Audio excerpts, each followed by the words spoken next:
मैंने सुना है हे पिताजी कि बाप की संपत्ति पर बेटे का हक होता है, तो आपके पास जो ये भागवत रूपी अमृत है, ये संपत्ति जो ये खजाना है, ये मुझे दीजिए, ये मुझे पिलाओ, ये मुझे सुनाओ।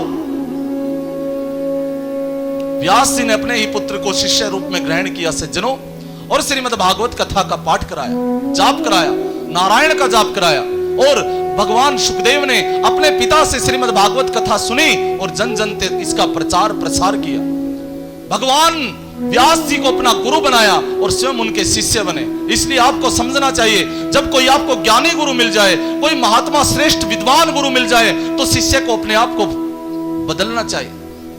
आजकल क्या हो रहा है, हम गुरु तो बना लेते हैं, लेकिन शिष्य अपने आप को बदलता नहीं है। जैसे वो कंठी बंधवाने से, दीक्षा लेने से पहले जैसा था वैसा का वैसा ही रहता है, लेकिन आजकल मिल क्या रहा है गुरु का, किसी को कुछ नहीं मिल रहा।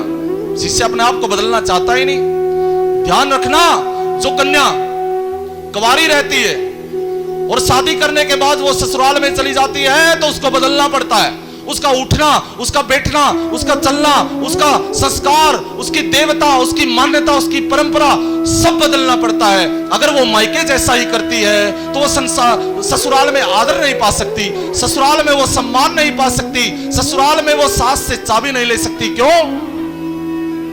क्योंकि 10 बजे उठने की आदत मायके में चल सकती है। अगर बहू ससुराल में 10 बजे उठेगी तो ससुराल में बहू का आदर नहीं होगा, बिल्कुल भी पसंद आने वाली नहीं है बहू सास को 10 बजे उठने वाली।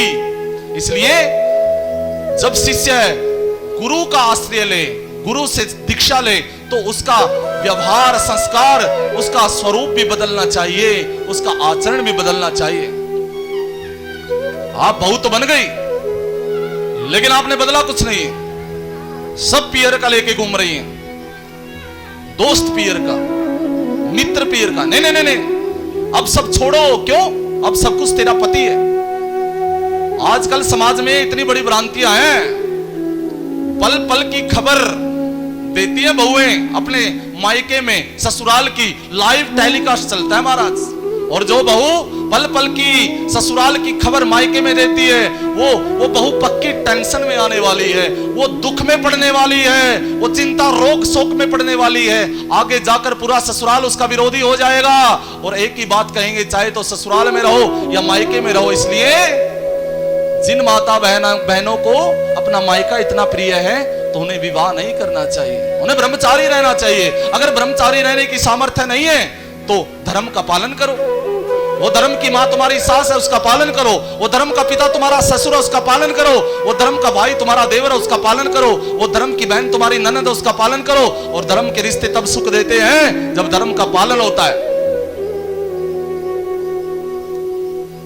खून का रिश्ता नहीं है ना ये। खून का रिश्ता कैसा होता है? बेटा कितना भी दुष्ट है,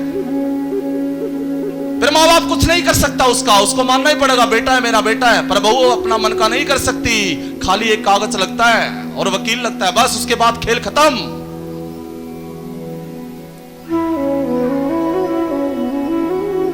फिर कोई अपने बेटा और बेटी से तलाक कैसे लेगा? ये खून का संबंध नहीं है ना भाई, ये तो तुम्हारे कर्म का फल है, इसको तो भोगना ही पड़ेगा।